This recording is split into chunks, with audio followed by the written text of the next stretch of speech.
Good Friday afternoon. Thanks for joining us on KARE 11 News Now. I'm Chris Arabsky. Breaking right now, a man is dead and a student is fighting for his life after a shooting at Stewartville High School early this morning. Police say that this happened about 5 a.m. in the parking lot as the wrestling team was getting ready to leave for a meet. Stewartville, about 10 miles south of Rochester. Investigators say a male student was walking in the parking lot when he was shot.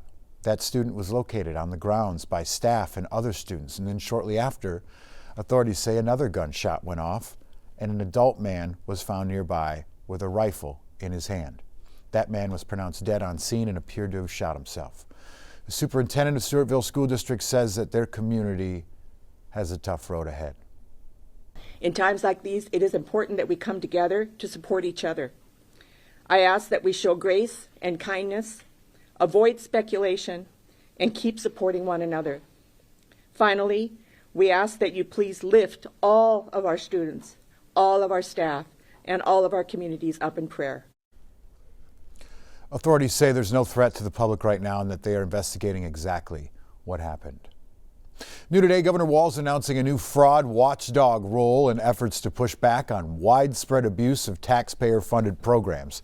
Judge Tim O'Malley will now take the role of the state's new Director of Program Integrity.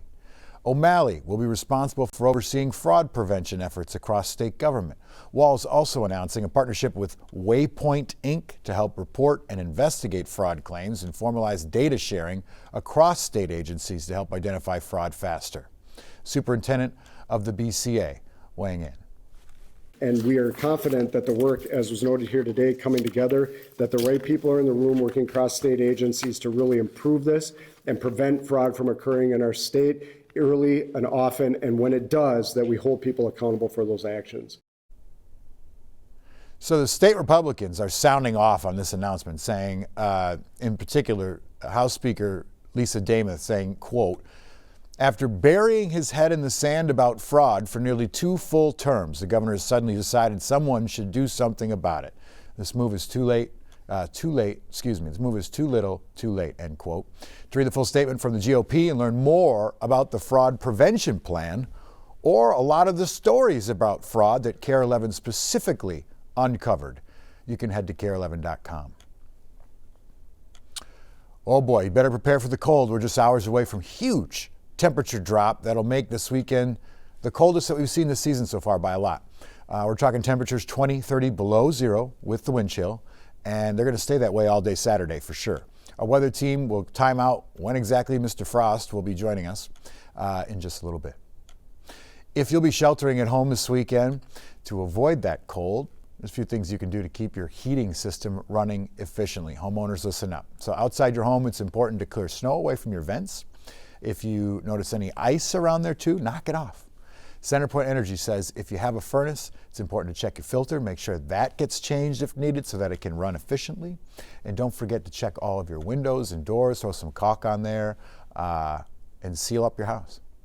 If you feel air coming in, you can use things like weather stripping or caulking to really seal those air leaks. And if you don't have any of that around the house, if you feel a little draft at the bottom of your door, you can roll up towels or blankets and even push that against your door.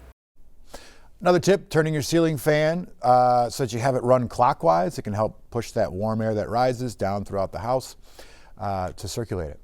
A man and woman are in custody today for allegedly trapping a federal agent in a car and dropping that agent off at the New Hope Police Department. Oluwadamalola Bamigboye and Rakaya Frazier are both facing a count of assaulting a Department of Homeland Security investigations agent. According to court documents, agents were searching for Bamigboye because he had overstayed a student visa. When he was approached by agents, he allegedly got into the back of a Jeep and told Frazier to drive. One of the agents on scene got into the front seat to try and stop them from taking off, according to the charges. Bamigboye allegedly called police from the Jeep explaining what happened and that they were bringing the agent to the Plymouth Police Department. But they ended up going to the New Hope Police Department instead. Bamigboye was arrested after running into a Hy-Vee near the New Hope Police Department. Frazier was arrested as well. Both are in custody at the Sherburne County Jail. Meanwhile, the Department of Homeland Security is defending the actions of those ICE agents who detained a U.S. citizen in the Cedar Riverside neighborhood of Minneapolis. And as we reported before, 20-year-old Mubashir, is the only name that he gave us, told us that he was on his lunch break Tuesday when a masked man, he said, violently arrested him outside a restaurant. Mubashir said he told agents that he was a citizen and offered to show identification, but wasn't allowed to for hours. A DHS official told KARE 11 any allegations that its officers engage in racial profiling are, quote, disgusting, reckless, and categorically false, end quote. They went on to say they had reasonable suspicion because they say Mubashir violently resisted and refused to answer questions. Today, millions of Americans awaiting a vote next week on the promised package of bills that House Speaker Mike Johnson says will reduce health insurance premiums.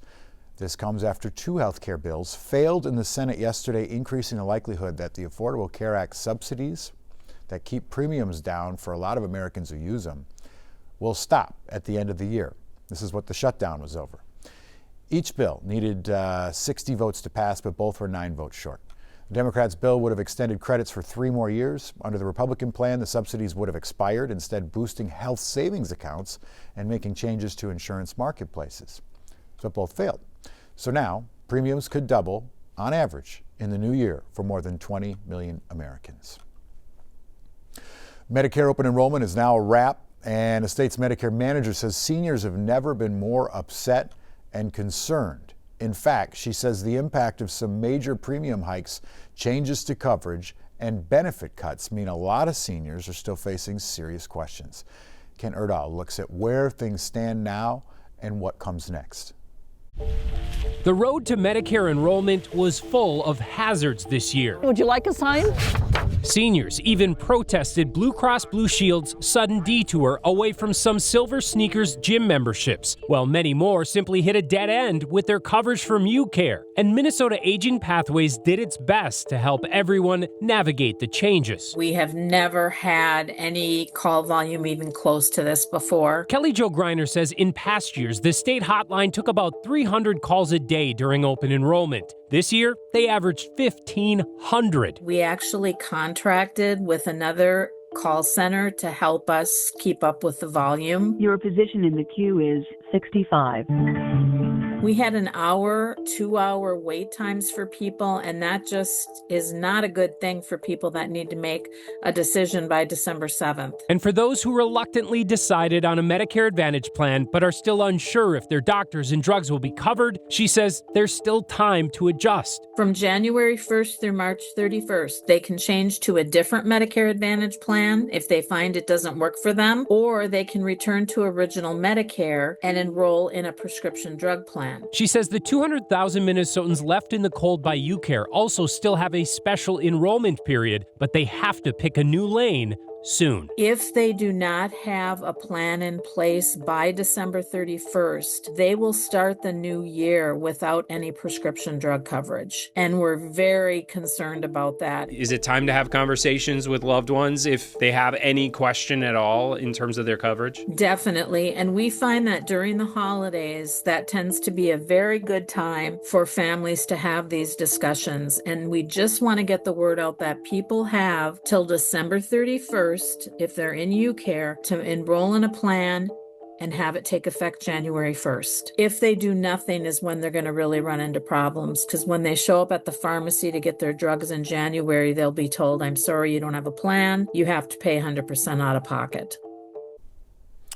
Kent Erdahl reporting there. For anyone with questions about those extended deadlines, you can call Minnesota Aging Pathways at 800-333-2433. That's 800-333-2433. The helpline's open from 8 a.m. to 4:30 p.m. Monday through Friday all year. This afternoon, new flu data is out for Minnesota. MDH says statewide, 266 people required hospital care last week to help fight the flu virus. We're told influenza A is the most common strain, and 6 schools reported flu outbreaks last week. The CDC recommends all people use everyday prevention strategies to help reduce their risk of getting sick. This afternoon, a huge weight is lifted off the family of fallen Burnsville firefighter paramedic Adam Finseth. The Tunnel to Towers Foundation paid off their home mortgage. FinCEF, along with 2 police officers, were shot and killed while responding to a domestic violence call in February 2024. FinCEF is survived by his wife and their 2 children. In a statement, his wife says in part, quote, "Having our mortgage paid in full allows me to focus more on the security of our children and their future. It also allows our children to have experiences that honor their father's memory," end quote. This afternoon, we now know what George Floyd Square could look like. It's been a years-long battle. The Minneapolis City Council voted yesterday to approve the flexible, open plan. It keeps the memorial space intact, it lets traffic flow through, restores transit service, and allows the streets to be shut down for events. This follows a long process filled with back and forth vetoes and debates over the plans, which also included a pedestrian mall option, which some of the council members wanted, but some of the local businesses definitely did not want. Some council members did voice their frustrations with not having the pedestrian mall option, while others said this was the better choice going forward. I think we could have had something really beautiful with that. I think it would have been a beautiful, gorgeous memorial mall where the People's Way could have connected to the memorial, and I think everything would have been okay. The business community there, the property owners there that are saying, we can't support that, which is a requirement of the state legislation that allows us to create pedestrian malls. This seems like the most prudent way to move forward. Mayor Jacob Frey said in a statement, quote, "Approving the flexible open option means we are finally moving forward together," end quote. Construction on the memorial in this new project could begin next year. Stick with us, more news and weather coming up after the break.